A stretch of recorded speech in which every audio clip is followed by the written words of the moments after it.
Hello प्यारे बच्चों, आज हम साइंस क्लास 9 का चैप्टर नंबर 3 करेंगे, परमाणु तथा अणु। तो इसमें जो मेन पॉइंट करेंगे वो पहले देख लेते हैं। हम इसमें करेंगे रासायनिक संयोजन के नियम, डाल्टन का परमाणु सिद्धांत, परमाणु अणु एवं उनके गुणधर्म, आयन, विभिन्न यौगिकों के रासायनिक सूत्र कैसे लिखने हैं और मोल संकल्पना।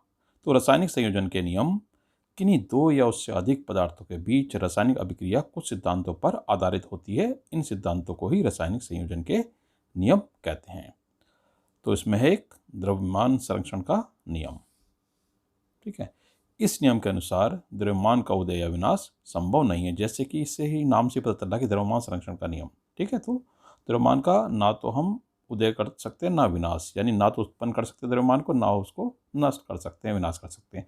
किसी रासायनिक अभिक्रिया के लिए इस नियम का उपयोग निम्नलिखित तरीके से किया जा सकता है, समझा जा सकता है। किसी भी रासायनिक अभिक्रिया के दौरान पदार्थों के द्रव्यमान का जोड़ उस अभिक्रिया के उत्पादों के द्रव्यमान के जोड़ के बराबर होता है। यानी जैसे कि दो अभिकारक ले लिया हमने, A + B, तो AB बन गया। तो पदार्थ AB का जो द्रव्यमान होगा वही पदार्थ जो है AB जो बना है, उस उत्पाद जो बना है उसका द्रव्यमान होगा। एग्जाम्पल ये देख लेते हैं, जैसे कि mass of A plus mass of B equal to mass of AB, यानी A का द्रव्यमान प्लस B का द्रव्यमान इज इक्वल टू AB का द्रव्यमान। तो A का द्रव्यमान 2H2 लिया है तो यानी 4 ग्राम है, ऑक्सीजन का 2 × 16 यानी 32 ग्राम है। तो वाटर जो बना 2H2O, तो इसका द्रव्यमान होगा 36 ग्राम, यानी 4 + 32 इज इक्वल टू 36। यानी शुरू में हमने 36 ग्राम लिया था, बाद में भी हमारा 36 ग्राम आया। यह है द्रव्यमान संरक्षण का नियम, क्योंकि द्रव्यमान एक जैसा रहता है अभिक्रिया के बाद भी और अभिक्रिया से पहले भी। दूसरा नियम है स्थिर अनुपात का नियम। इस नियम के अनुसार कोई शुद्ध रासायनिक यौगिक सदैव उन तत्वों से निर्मित होगा जिनसे वह मिलकर निर्मित हुआ है, तथा इन तत्वों के द्रव्यमान का अनुपात सदैव समान होगा, फिर चाहे वह यौगिक किसी भी स्थान से प्राप्त किया जा गया हो अथवा निर्माण किसी भी पद्धति द्वारा किया हो। यानी एक रासायनिक यौगिक जो है उसमें जो तत्व मिले होते हैं वो एक स्थिर, एक सेम अनुपात में जुड़ते हैं, इसलिए इसको स्थिर अनुपात का नियम कहते हैं। उदाहरण देख सकते हैं, यानी 18 ग्राम H2O जल 16 ग्राम ऑक्सीजन और 2 ग्राम हाइड्रोजन से मिलकर बना है। यानी मास ऑफ H और मास ऑफ ऑक्सीजन, इन दोनों का जो अनुपात है 2/16 है, यानी 1/8 है, स्थिर अनुपात है। इस तरह से हम कितने भी जल ले लें और कहीं से भी जल ले लें तो उनका अनुपात 1/8 ही रहेगा। आप ये देख सकते हैं 36 ग्राम H2O में 32 ग्राम ऑक्सीजन और 4 ग्राम हाइड्रोजन। इस तरह से ऊपर प्रस्तुत उदाहरण में H2 के अलग अलग द्रव्यमान वाले H2 के नमूनों को लिया गया है, पर उन सब में हाइड्रोजन तथा ऑक्सीजन के द्रव्यमान का अनुपात सदैव 1/8 ही निकला। डाल्टन का परमाणु सिद्धांत। रासायनिक संयोजन के नियम पर आधारित डाल्टन के परमाणु सिद्धांत द्रव्यमान संरक्षण का नियम तथा स्थिर अनुपात के नियमों को सिद्ध करता है। तो डाल्टन के परमाणु सिद्धांत के महत्वपूर्ण अंश ये हैं, सभी द्रव परमाणु से निर्मित होते हैं। परमाणु अविभाज्य सूक्ष्म कण है जो रासायनिक अभिक्रिया में ना तो उत्पन्न होता है ना ही उसमें विनाश होता है। ठीक है, यह अंश द्रव्यमान संरक्षण के नियम को सिद्ध करता है। दिए गए तत्व के सभी परमाणु के द्रव्यमान एवं रासायनिक गुणधर्म समान होते हैं। भिन्न भिन्न तत्वों के परमाणुओं के द्रव्यमान एवं रासायनिक गुणधर्म भिन्न भिन्न होते हैं। भिन्न भिन्न तत्वों परमाणु परस्पर छोटी पूर्ण संख्या के अनुपात में संयोग कर यौगिकों का निर्माण करते हैं। यह अंश जो है, यह पार्ट जो इसका स्थिर अनुपात के नियम को सिद्ध करता है। ठीक है, नेक्स्ट है, किसी भी यौगिक में परमाणु की सापेक्ष संख्या एक प्रकार निश्चित होती है। यानी किसी भी यौगिक में निश्चित होगी उसमें परमाणु की संख्या। परमाणु और अणु में बहुत ही कन्फ्यूजन हो जाता है, तो इसको ध्यान से सुने। आधुनिक परमाणु सिद्धांत के अनुसार परमाणु किसी भी तत्व का वह सूक्ष्मतम कण है जो किसी रासायनिक अभिक्रिया में बिना अपने रासायनिक एवं भौतिक गुणधर्मों को बदले उस अभिक्रिया में प्रयुक्त होता है। परमाणु तत्व के सूक्ष्मतम भाग हैं जिन्हें किसी भी शक्तिशाली सूक्ष्मदर्शी से भी देखा नहीं जा सकता। किसी भी तत्व के एक परमाणु का द्रव्यमान उसका परमाणु द्रव्यमान कहलाता है। यानी अगर हम परमाणु द्रव्यमान की बात कर रहे हैं तो वो एक परमाणु का द्रव्यमान होगा। 1961 में वर्ष में IUPAC ने परमाणु द्रव्यमान की इकाई यूनिट को परमाणु के द्रव्यमान का मापक माना। इसका यू से कहते हैं परमाणु द्रव्यमान की इकाई होगी। एक परमाणु द्रव्यमान की इकाई का द्रव्यमान एक C12 समस्थानिक के 1/12वें हिस्से के द्रव्यमान के बराबर होता है। यानी कार्बन को 12 पार्ट में डिवाइड कर दिया तो एक पार्ट जो है वो एक यूनिट माना जाएगा। परमाणु किस प्रकार अस्तित्व में रहते हैं? ज़्यादातर तत्वों के परमाणु अत्यधिक अभिक्रियाशील होने के कारण कभी भी मुक्त अवस्था में नहीं पाए जाते। साधारणतः परमाणु मुक्त अवस्था में नहीं होते। केवल निष्क्रिय गैसों के परमाणु ही मुक्त अवस्था में पाए जाते हैं, जैसे helium, neon, argon, krypton, xenon, radon. ठीक है, ये उदाहरण है अक्रिय गैसों के या निष्क्रिय गैसों के। कभी कभी पूछ लिए जाते हैं कि कुछ निष्क्रिय गैसों के उदाहरण दीजिए। ये अभिक्रिया नहीं करते इसलिए इनको निष्क्रिय कहते हैं। निष्क्रिय गैसों के परमाणु को छोड़ अन्य ज्यादातर तत्वों के परमाणु या तो अणुओं का निर्माण करते हैं या फिर आयन के रूप में पाए जाते हैं। अणु किसी अणु का निर्माण दो या उससे अधिक परमाणु के बीच रासायनिक बंध उत्पन्न होने के कारण होता है। अणु तत्वों को छोड़ किसी भी पदार्थ की वह सूक्ष्मतम इकाई है जो स्वतंत्र रूप से रह सकता है और यह उस पदार्थ के सारे गुणधर्मों को प्रदर्शित करता है। जैसे कि H2O अणु जल के संपूर्ण गुणधर्मों को प्रदर्शित कर सकता है। किसी भी अणु का निर्माण एक ही तरह के परमाणु या भिन्न भिन्न प्रकार के परमाणुओं के बीच रासायनिक बंध होने के कारणवश हो सकता है।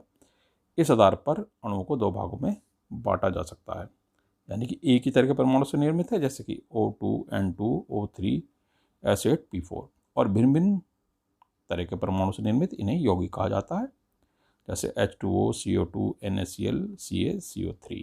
ठीक है, ये यौगिक हो गए। परमाणुकता किसी एक अणु में उपस्थित परमाणु की संख्या को परमाणुकता कहते हैं। जैसे कि एक परमाणु हुआ आर्गन, हीलियम, ये एक परमाणु का, ऑक्सीजन होगा द्विपरमाणु, हाइड्रोजन भी द्विपरमाणु का है, यानी दो परमाणु से मिलकर बना है हाइड्रोजन का एक अणु। फास्फोरस चतुर्परमाणु और सल्फर बहुपरमाणु। तो इस तरह से प्रश्न आ जाता है कि कुछ एक परमाणु और द्विपरमाणु के उदाहरण दीजिए। रासायनिक सूत्र किसी यौगिक का रासायनिक सूत्र उसके संगठक का प्रतीकात्मक निरूपण होता है, यानी सिंबल के रूप में लिखना। रासायनिक सूत्र की विशेषताएं। रासायनिक सूत्र के, इसको आप ध्यान से सुन लीजिए क्योंकि इससे आप केमिकल इक्वेशन यानी रासायनिक सूत्र लिख पाएंगे। रासायनिक सूत्र के संगठकों की संयोजकताएं या आवेश बराबर होने चाहिए। धातु एवं अधातु के यौगिक की रासायनिक सूत्र की संरचना में धातु को पहले लिखा जाता है और उसके बाद अधातु को, जैसे CaO, NaCl, CO, इसमें सब में धातु को पहले लिखा जाए। CaNaCu धातु है। बहुपरमाणविक आयन के रासायनिक सूत्र में आने की स्थिति में इस आयन को ब्रैकेट में रखा जाता है, फिर संयोजक अथवा आवेश को ब्रैकेट के नीचे लगाते हैं। यानी अगर बहुपरमाणु है जैसे OH का 2 है तो लिख लिया कैल्शियम हाइड्रोक्साइड, NH4 2 इस तरह से, SO4 इस तरह से लिखा जाता है। अगर जैसे NH4 के 2 है ना तो उसको ब्रैकेट में कर दिया, 2 कर दिया। इधर कैल्शियम हाइड्रोक्साइड में भी OH 2 है, ठीक है, अणु, तो उसको इस तरीके से ब्रैकेट में कर दिया गया। आणविक द्रव्यमान किसी भी अणु के उपस्थित परमाणु के द्रव्यमानों के जोड़ को आणविक द्रव्यमान कहा जाता है। परमाणु द्रव्यमान की भांति इसका मात्रक भी परमाणु की द्रव्यमान इकाई ही होता है। जैसे H2 का द्रव्यमान निकालना तो हाइड्रोजन का निकाल लेंगे और ऑक्सीजन का निकाल लेंगे। 2 × 1 + 1 × 16 18 यूनिट। यू लिखेंगे, म्यू लिख रखा है ना, 18 यूनिट। ठीक है। सूत्र इकाई द्रव्यमान किसी पदार्थ का सूत्र इकाई द्रव्यमान उसके सभी संघटक परमाणु के परमाणु द्रव्यमान का योग होता है। सूत्र द्रव्यमान एवं आणविक द्रव्यमान में अंतर यही होता है कि यहाँ पर हम उस पदार्थ के सूत्र इकाई द्रव्यमान का उपयोग करते हैं जिसके संघटक आयन होते हैं। ठीक है, इसमें इसके संघटक आयन होते हैं तो इसे सूत्र इकाई द्रव्यमान कहा गया है। उदाहरण NaCl का द्रव्यमान हो गया 1 × सोडियम आयन का द्रव्यमान प्लस 1 × क्लोरीन का द्रव्यमान। ठीक है, क्लोरीन आयन का द्रव्यमान तो इस तरह से NaCl का द्रव्यमान हमारा होगा 58.5। ठीक है, 23 हमने सोडियम का ले लिया और 35.5 क्लोरीन का। रासायनिक सूत्र लिखने के कुछ नियम हैं, उनको देख लेते हैं। सबसे पहले तत्वों के परमाणु के चिन्ह को लिखा जाता है, जैसे हाइड्रोजन, क्लोरीन वगैरह जो भी है। अब इन चिन्हों के नीचे इनकी संयोजकता को लिखा जाता है। अब संयोजित परमाणुओं की संयोजकता को क्रॉस करते हैं। परिणाम स्वरूप पहला परमाणु दूसरे परमाणु की संयोजकता ग्रहण करता है तथा दूसरा परमाणु पहले वाले परमाणु की संयोजकता को ग्रहण करता है। संयोजकता को क्रॉस करके रासायनिक सूत्र तैयार हो जाते हैं। अब हम यहाँ आपको समझा देते हैं। जैसे हाइड्रोजन की संयोजकता 1 है, सल्फर की 2 है, तो उनको क्रॉस कर दिया, यानी हाइड्रोजन को 2 लिखा जाएगा, सल्फर को 1 लिखा जाएगा, यानी H2S1। अब 1 की जरूरत नहीं है तो H2S। ठीक है, भाई हाइड्रोजन की संयोजकता 1 है, सल्फर की 2 है, तो सल्फर को कितना चाहिए, हाइड्रोजन 2 चाहिए ना, तो H2S आ जाएगा। इसी तरीके से CO कार्बन की संयोजकता 4 है और ऑक्सीजन की 2 है, तो क्रॉस कर लेंगे उनको, तो C के तो 2 आ जाएंगे और ऑक्सीजन के 4 आ जाएंगे। ठीक है, तो यानी इस तरह से लिख दें C2O4, ये तो कोई यौगिक है नहीं, तो CO2 इस अनुपात में लिख देंगे। इसी तरह से हम ये सारे कर लेंगे। ठीक है, आयन आयन एक परमाणु या परमाणु का समूह होता है जिस पर कुछ आवेश धनात्मक या ऋणात्मक अवश्य उपस्थित होता है। धनावेशित आयन है sodium plus sodium, potassium, calcium और एल्युमिनियम। यानी सोडियम में प्लस है तो इसमें 1 आवेश है, कैल्शियम में 2 प्लस है तो इसमें डबल आवेश है, एल्युमिनियम 3 प्लस है तो यानी इसमें 3 गुना आवेश है, आवेश 3 है, इसने अपने 3 इलेक्ट्रॉन दिए हैं, कैल्शियम ने 2, सोडियम पोटेशियम ने 1-1 इलेक्ट्रॉन दिए हैं। ऋणावेशित आयन वो होते हैं जो इलेक्ट्रॉन ग्रहण करते हैं, जैसे क्लोरीन, सल्फर, OH, SO4। ठीक है, आयन भी 2 तरह से होते हैं, एक सरल आयन है, जैसे ऊपर हमने एग्जाम्पल दिया सरल आयन के। सरल आयन हो गए आवेशित परमाणु कण, जैसे मैग्नीशियम 2+ और क्लोरीन। और यौगिक आयन हो गए आवेशित परमाणु का समूह, जैसे ammonium ion, carbonate ion, sulphate ion और हाइड्रोक्सल आयन या हाइड्रोक्साइड आयन। आयनिक यौगिकों के रासायनिक सूत्र लिखना, आयनिक यौगिकों के रासायनिक सूत्र भी वैसे लिखेंगे जैसे पीछे लिखे हमने ऊपर। तो सोडियम कार्बोनेट में इनमें क्या करेंगे कि इनमें जितना आवेश होता है वो लिख सकते हैं इनके, जैसे सोडियम में +1 का आवेश है तो +1 लिख दिया, कार्बोनेट में -2 का आवेश है, क्रिस क्रॉस कर लेंगे इनको इस तरह से, तो हम सोडियम के नीचे 2 लिख देंगे, कार्बोनेट सिंगल आ जाएगा, कार्बोनेट 1 है, इनकी वैलेंसी या इनमें जो आवेश है वो क्रॉस कर लेंगे। इसी तरह से एल्युमिनियम सल्फेट में, एल्युमिनियम में 3 आवेश है, +3 का, सल्फेट में -2 का है, तो एल्युमिनियम के नीचे 2 लग जाएगा, सल्फेट के नीचे 3 लग जाएगा, ये देख सकते हैं आप। इसी तरह से बाकी आप ये कर लेंगे। मोलर द्रव्यमान, मोलर द्रव्यमान किसी भी पदार्थ के 1 मोल कणों के द्रव्यमान का जोड़ होता है, यानी मोलर द्रव्यमान होगा 1 मोल पदार्थ कणों का द्रव्यमान, या मोलर द्रव्यमान हो गया 6.022 × 10⁻23 पदार्थ कणों का द्रव्यमान। इसे एवोगाड्रो संख्या भी कहते हैं, यानी 1 मोल पदार्थ में 1 मोल में इतने कण होते हैं, 6.022 × 10⁻23, इसको एवोगाड्रो संख्या कहते हैं। ठीक है, यानी हाइड्रोजन का परमाणु द्रव्यमान क्या है, 1 यूनिट है, तो इसका मोल द्रव्यमान भी होगा 1 ग्राम हो जाएगा। ठीक है, 1 ग्राम हो गया इसके 1 मोल में पर मोल। तो नाइट्रोजन का परमाणु द्रव्यमान 14 यूनिट है, तो इसका मोल द्रव्यमान कितना हो जाएगा, 14 ग्राम पर मोल, यानी इसके 1 मोल में 14 ग्राम हो जाएगा। ठीक है, सल्फरेट का मोल द्रव्यमान है 8 × सल्फर का द्रव्यमान, यानी 8 × 32 256 ग्राम। HCl का मोलर द्रव्यमान है 16 लिखा हुआ है, इसको मोलर कर लीजिए, मोलर द्रव्यमान है H का मोलर द्रव्यमान प्लस Cl का मोलर द्रव्यमान इक्वल टू का 1 + 35.5 यानी 36.5 ग्राम पर मोल।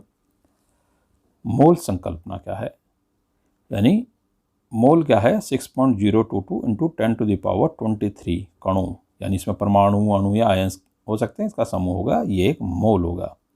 ठीक है, यानी 1 मोल होगा इतने परमाणु, 1 मोल में कितने परमाणु हो गए, 6.022 × 10⁻23 परमाणु हो गए।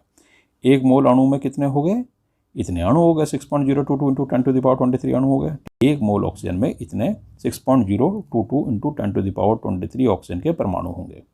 ठीक है, 6.022 × 10⁻23 को अवोगाद्रो संख्या कहा जाता है। 1 मोल परमाणु का द्रव्यमान उनके ग्राम में तोलित परमाणु द्रव्यमान के बराबर होगा, यानी 1 मोल परमाणु का द्रव्यमान जो होगा ऑक्सीजन के लिए 16 ग्राम, हाइड्रोजन के लिए 1 ग्राम द्रव्यमान के बराबर होगा। ठीक है, महत्वपूर्ण सूत्र, मोल की संख्या दिया गया द्रव्यमान बटे मोलर द्रव्यमान equal to m upon M।